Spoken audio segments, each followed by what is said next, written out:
যোগ্যতা অর্জন করা লাগবে। এই দেশে এখন যদি কেউ টিএনও হতে চায় তার বিসিএস ক্যাডার হওয়া লাগে, কেউ এএসপি হতে চাইলে বিসিএস ক্যাডার হওয়া লাগে, এসপি হতে চাইলে ডিসি হতে চাইলে বিসিএস ক্যাডার হওয়া লাগে। এক কথা বলছেন না কেন? আপনি ম্যাজিস্ট্রেট হতে চাইলে বিসিএস ক্যাডার হওয়া লাগবে। এই সমস্ত জায়গাগুলো যদি আমরা এখন না যেতে পারি যোগ্যতা অর্জন করে, ওগুলো তো সব ওই রাম আর বামরা দখল করে রাখবে, দেশটা আবার জাহান্নাম বানাবে। এই জন্য আমরা যারা ঈমান এনেছি শুধু ঈমান এনে বসে থাকলে হবে না, আমাদের যোগ্যতা ধাপে ধাপে বাড়াতে হবে। আমাদের যোগ্যতা যখন ওই জায়গায় পৌঁছিয়ে যাবে দেখবেন ঠিক আল্লাহ ওয়াদাল্লাহুল্লাযীনা আমানু মিনকুম ওয়া আমিলুস সালিহাত লা ইস্তাখলিফান্নাহুম ফিল আরদ। এটা সূরা নূরের ভেতরে আছে, 18 নম্বর পারা 16 নম্বর পৃষ্ঠা 3 নম্বর লাইনে আছে। আল্লাহ বলেন যে এই মানুষগুলো ঈমান আনবে আর যোগ্যতা অর্জন করবে, আমি আল্লাহর ওয়াদা হচ্ছে লা ইস্তাখলিফান্নাহুম ফিল আরদ, জমিনের শাসন ক্ষমতা আমি আল্লাহ তাদেরকে দিয়ে দেব। এই বাংলাদেশে আমরা এখন দেখতে পাচ্ছি ইসলামের যে উত্থান হচ্ছে, এখন ইসলামপন্থীরা ডিসি হতে পারে, এসপি হতে পারে, টিএনও হতে পারে, বিশ্ববিদ্যালয়ের ভিসি হতে পারে। এই কথা বলেন না কেন?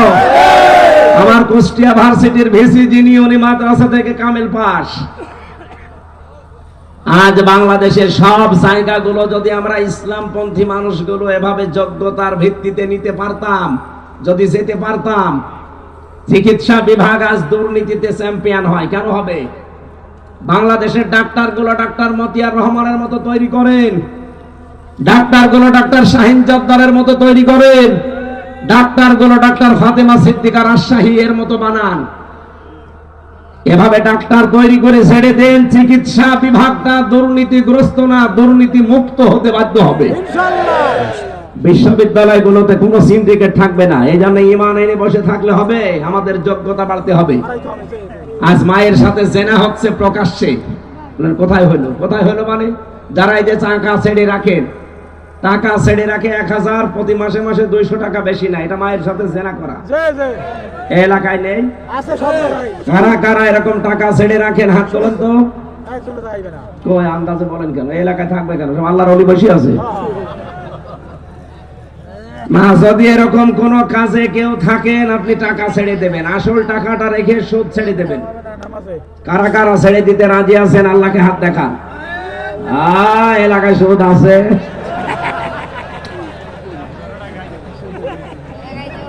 না ভাই, আপনি নামাজ পড়েন, আপনি রোজা রাখেন, আপনি হজ করে আসেন, কিসের ভণ্ডামি করেন আপনি? মায়ের সাথে জেনা করে নামাজ হয়? বলেন বলেন, মায়ের সাথে জেনা করে হজ হয়?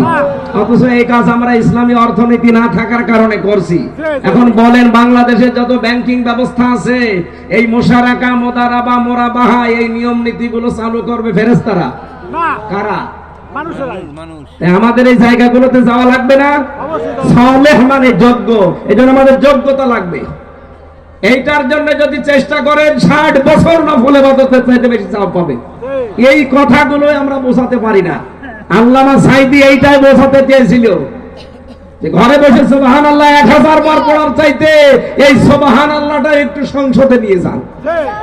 সুবহানাল্লাহ মানে কি? আল্লাহ পবিত্র। আল্লাহ যদি পবিত্র হয়, আল্লাহর বিধান পবিত্র না? অবশ্যই। কথা বলেন না কেন? বিধানগুলো শুধু কোরআন শরীফে থাকলে হবে? এটা তো 500 বিধান এখানে আছে। এখানে একটা সংবিধান নামে সূরা দেওয়া আছে, সূরা ফুরকান।